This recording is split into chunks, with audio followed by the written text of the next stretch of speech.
বিসমিল্লাহির রহমানির রহিম। প্রিয় ভিউয়ার্স, আজ আমি আপনাদের সঙ্গে আলোচনা করব উচ্চতর গণিত দশম শ্রেণীর অনুশীলনী ৪ 11 খ নাম্বার। এই সমস্যাটা একটু খুব জটিল, প্রায় স্টুডেন্টই সমস্যায় পড়ে থাকে। তো এটা কঠিন হলেও খুব ইজি প্রসেসে ইনশাল্লাহ শিখাবো, যাতে করে সবার জন্য খুব সহজভাবে এটার সমাধান করা সম্ভব হয়। প্রশ্নটি হলো, একটি ত্রিভুজের মধ্যমা ত্রয় দেওয়া আছে, ত্রিভুজটি আঁকতে হবে। এখানে আমাদেরকে একটা বিষয় আগে থেকে খেয়াল রাখতে হবে, সেটা হলো যে এই মধ্যমা ত্রয় এরা পরস্পরকে, অর্থাৎ তিনটা মধ্যমা পরস্পরকে 2:1 অনুপাতে অন্তর্বিভক্ত করে। এই জ্ঞানটুকু আমাদের পূর্ব থেকে থাকতে হবে। যার ফলে আমরা করেছি কি, প্রথমেই এই মধ্যমা তিনটা ধরে নিয়েছি এ বি সি, এবং এই তিনটাকে আমাদের প্রত্যেকটাকে তিনটি খণ্ডে বিভক্ত করতে হবে। তো তিনটি খণ্ডে বিভক্ত, এটা ক্লাস 6 এর সম্পদ দিয়ে অলরেডি আমাদের শেখা হয়ে গেছে। তারপরে এখানে আমি আর একটু আপনাদের ভালোর জন্য, সুবিধার জন্য শেখাবো। সেটা হলো যে বি আর সি কে অলরেডি করে দেওয়া আছে, এই এটাকে 3 ভাগে ভাগ কিভাবে করতে হয় এবার আবার আমি রিফ্রেশ করার জন্য বিষয়টা দেখাচ্ছি। এখানে এবিসি এর একটি কোণ এঁকে নিতে হবে যে কোনো মাপের। ঠিক একটি কোণ এঁকে নিয়ে এক প্রান্তে, আর এটারই অপর প্রান্তে, যেটাকে আমরা 3 ভাগে ভাগ করব, অপর প্রান্তে ঠিক এই কোণের সমান করে একটা কোণ আমরা এঁকে নেব। এই কোণের সমান করে একটা কোণ এঁকে নিব। নেয়ার পর যে কোনো মাপ নিয়ে, একই মাপ হতে হবে, যে কোনো মাপ নিয়ে এখান থেকে পরপর দুইটা একই মাপের দুইটা অংশ কেটে নেব। আবার সেম ওই মাপেরই এখান থেকে আমরা পর্যায়ক্রমে দুইটা অংশ কেটে নেব একই মাপ। এই মাপ, এই মাপ, এইটা আর এইটা সেম মাপ। তারপর এই দুইটাকে যোগ করে দেব। দিলে আমরা যে তিনটা অংশ পাইলাম, এই তিনটা, এই বাহুটাকে, এই রেখাটাকে সমান 3 ভাগে ভাগ হয়ে গেল। তার মানে এর এক ভাগ এখানে, এক ভাগ এখানে, এক ভাগ এখানে।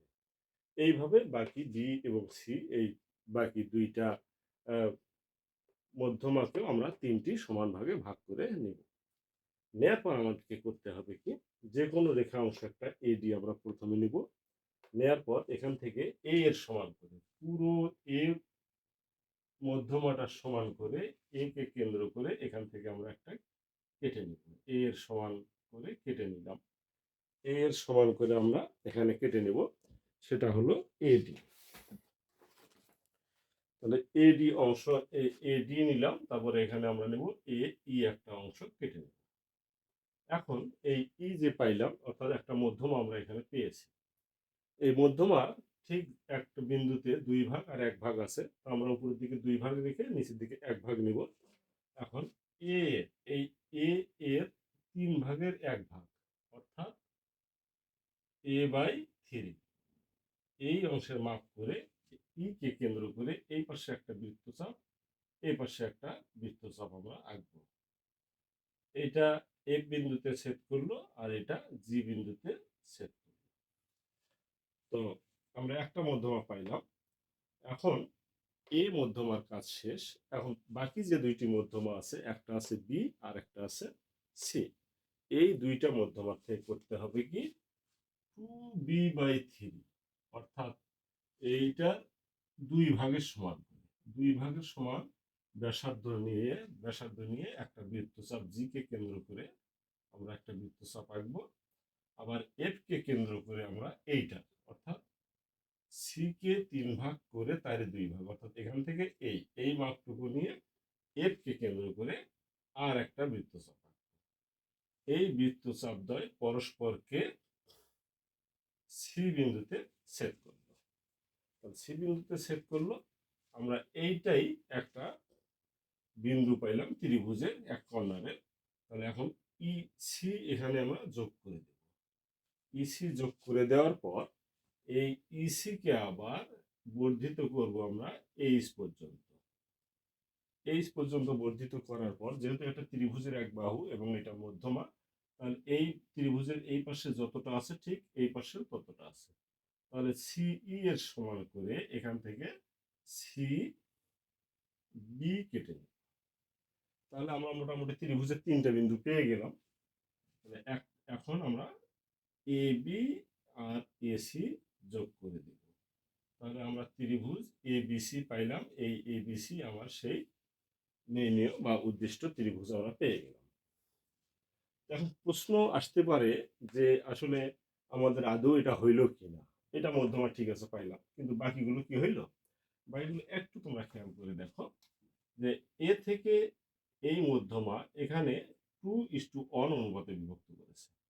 আবার এই বি এর মধ্যমাটা কিন্তু এখান থেকে এইটাকে এই মাপে এসেছে, অর্থাৎ 2 ভাগ এইদিকে আসছে আর এইদিকে 1 ভাগ আসছে। এইদিকে 2 ভাগ আমরা নিশ্চিত হইলাম, এদিকের 1 ভাগ কিন্তু নিশ্চিত না। আরেকটু খেয়াল করে দেখেন যে এখান থেকে এই অংশটা কিন্তু সি এর 3 ভাগের 2 ভাগ আসছে। তো 2 ভাগ যদি এসে থাকে তাহলে এটাকে যদি আমরা একটা চতুর্ভুজ কল্পনা করি তাহলে দেখবো এটা একটা রম্বস হচ্ছে। কেননা এই যে চতুর্ভুজের এই কর্ণদ্বয় পরস্পরকে সমদ্বিখণ্ডিত করেছে, তার মানে এটা একটা রম্বস। তাহলে এই রেখা আর এই রেখা সমান।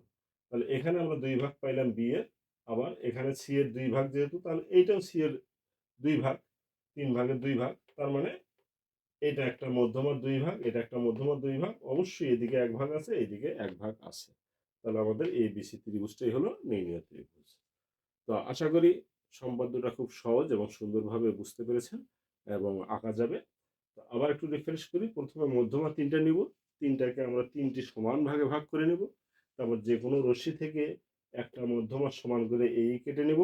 তারপর ই থেকে করব কি, এই এ এর 3 ভাগের 1 ভাগের সমান করে উপরে এবং নিচে কেটে নেব।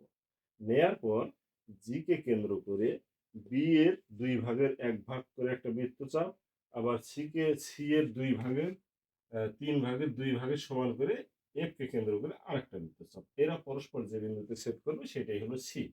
তারপর সি যোগ করে বর্ধিত করে দেব। তারপর সি সমান করে ইবি কেটে নেব। তারপর এ বি আর এসি যোগ করে দেব।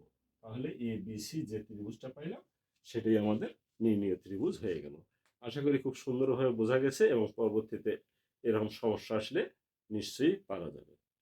আজ এ পর্যন্তই। আল্লাহ হাফিজ।